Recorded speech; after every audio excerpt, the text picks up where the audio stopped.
Now, look, I've seen Lee Gunner get a lot of stick in the last few days for some of his reactions during Arsenal's game versus Porto. And I enjoy them. When Odegaard scores the penalty and he's frustrated, I think he calls him a prat because he's celebrating, tells him to get back to the halfway line, something put up. Like, for me, I find that all funny. Genuinely, I find that all funny, right? But at the same time, it does create a false narrative about Lee. And I wanted to do something here. As I say, me and Lee worked together for a long time. Some people think we've got a beef, and there's zero. I don't think there's any from his end, but I'm not in his brain. None from mine whatsoever. I want everyone to look at this because no one clipped this up and put this on the internet. But I think it's worthwhile watching. Saved it. Get in. Yes. Get in. Yes. Get in. Get in. Get in. Well done, David Raya, man. Well done, David Raya. You have found this bunch of bottle jobs out in mud. Yeah, well done, David Raya, mate. So I wanted to highlight that because Lee, that is celebrating to me. That is celebrating. That is someone who's happy that his team is through to the next round. And again, this notion, the title was going to say it, by the way, like Lee Gunner unhappy that Arsenal have made the next round. I don't necessarily think that's true. You know, I think the way Lee reacts to certain things, that's how it comes across, definitely. So, yes, when I saw that clip of the Odegaard thing, it does look like he ain't that happy that he scored. It's probably not that. It might be a multitude of other things. But look, I wanted to big Lee up for that clip there. What I did think was funny, though, in the last few days is this. I want to play this clip for you and then give you a reaction to it. Watch this. I don't know if you saw that, probably. Let me show that again. When to go 2-1 up or the equalizer on aggregate came in, Diego Simeone goes running down the touchline and pulls his hamstring. Funny, it's a celebration. Do you know what I haven't seen today from Jamie Carragher, from Richard Keys, from the Celebration Police, from Standard FC, is anybody saying that this is horrendous for an equalizer? I've seen Standard FC and the Celebration Police call out anyone who celebrates equalizers, anyone who celebrates winning, even winning last 16 games of the Champions League. It's not fair to celebrate this when it comes to Arsenal. I've seen the Celebration Police when it comes to Man United winning a trophy, but yet nobody seemingly has called this out in any way, any shape, or any form. When I'm just a little bit confused by it. So I want to get your take. I want to get your understanding of this, people. Why have the Celebration Police not come out and criticized Diego Simeone for over-celebrating? In fact, he celebrated so hard, he pulled a hamstring. He's pulled a hamstring. Make it make sense. Make it make sense to me. Stop it. Get some help. To keep Ray. Well, ironically, the pundit of the year, Ali McCoist, was suggesting that they should be substituting him because Ramsdale apparently, even though he admitted on air he'd never actually seen Ramsdale save a penalty, should have been substituted on. It was a crazy narrative. I love Ali McCoist. Can't believe he said it. Turned out a lot of people at TalkSport behind the scenes were talking about that, ready for the post-match reaction shows that they do and much more. And it seems like a lot of people were gearing themselves up to saying, well, we know Raya's not good at saving penalties. Ramsdale's better. But no one's actually really seen either of them in a penalty shootout. So, again, another weird narrative surrounding Arsenal. I didn't quite know where he has was saved going. pens. He's actually good as well. But Ray's great on pens. He's massive. And his first save was brilliant. What I did like was Ramsdale congratulating Raya at the end, which was good to see. And now the confirmed quarter-finalists, Danny: Arsenal, Barcelona, Bayern Munich, Manchester City, PSG, Real Madrid, and tonight we've got Dortmund against PSV and Atletico against Inter. So 2 of those 4 will join the rest. Well, in some ways, I was quite pleased for them because I think from a Liverpool angle in the title, I would imagine Liverpool and City want Arsenal staying in Europe. It's mad how that narrative has changed.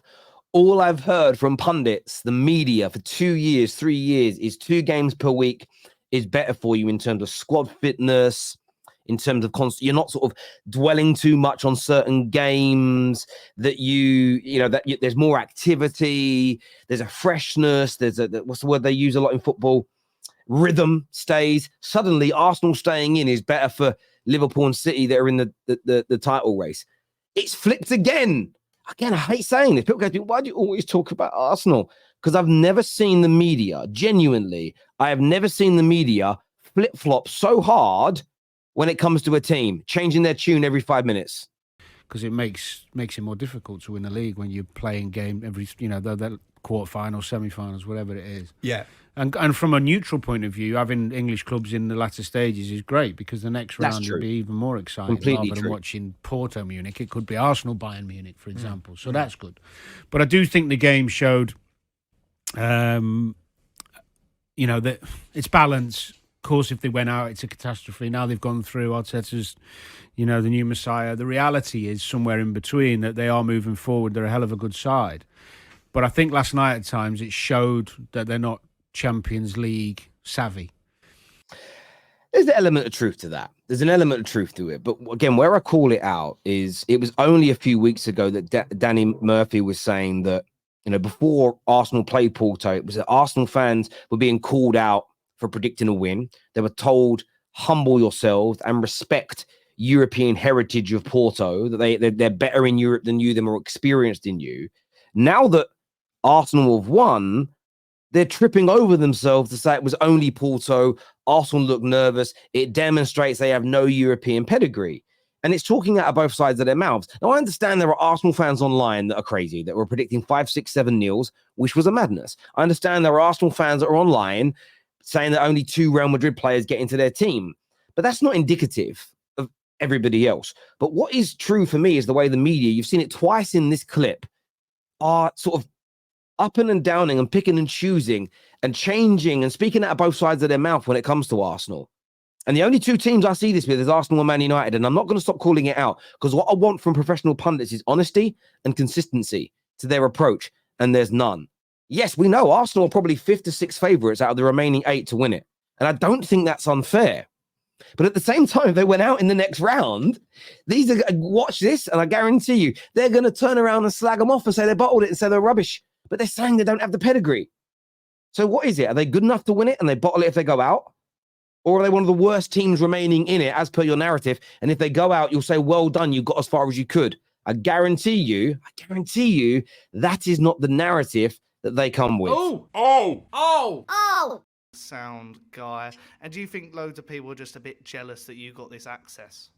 It is a bit of a funny one when you get an interview with someone like Rasmus Højlund. Obviously, it's a real big scoop and pleasure to do that with the United Stand, and it just shows the enormity of its audience and the appeal when you get a player like that. There was huge positivity around it, millions of views, and look, I feel a bit sorry for the player actually and the club on this, because they've done something that's quite innovative. In the sense that, they've allowed us access to do that. We were at Carrington for the day, met the player and the comms team and everybody.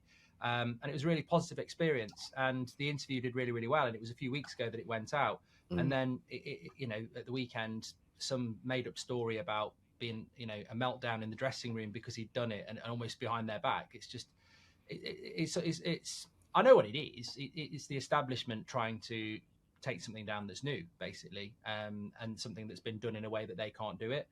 So it's probably fear, to be honest. And this is so true by Mark. And you've got to go watch this full interview we did on TalkSport earlier on today. And it's good to see TalkSport are bringing this up on a couple of occasions. It's good to see the Daily Mail and other publications kind of call this out the way they should. Because, I'd also like to see Fabrizio Romano that's worked. Listen, Fabrizio's been working with Mark Goldbridge ever before Fabrizio was the name that he is today. I'd like to see him come out. Still haven't seen any other fan channels come out and defend Mark, and they should on this. You don't need to like Mark. You don't need to enjoy his content. You don't even need to think he's that good a person. You don't need to. But this is about calling out the nonsense. They did a hit piece on him. They did not reach out to get his side of the story. And within it, they lied anyway. They absolutely lied within that story. Calls him and everybody at his organization abuse, addresses being put online. But I'm good to see them coming out and standing up. I'm good to see them pushing, happy to see them pushing back in the way in which they are, because it's so important in these scenarios to do it. And as I've said on many times before, I'll say it before and I'll say it again, it's so important in this industry for us to all stand together at times in moments like this.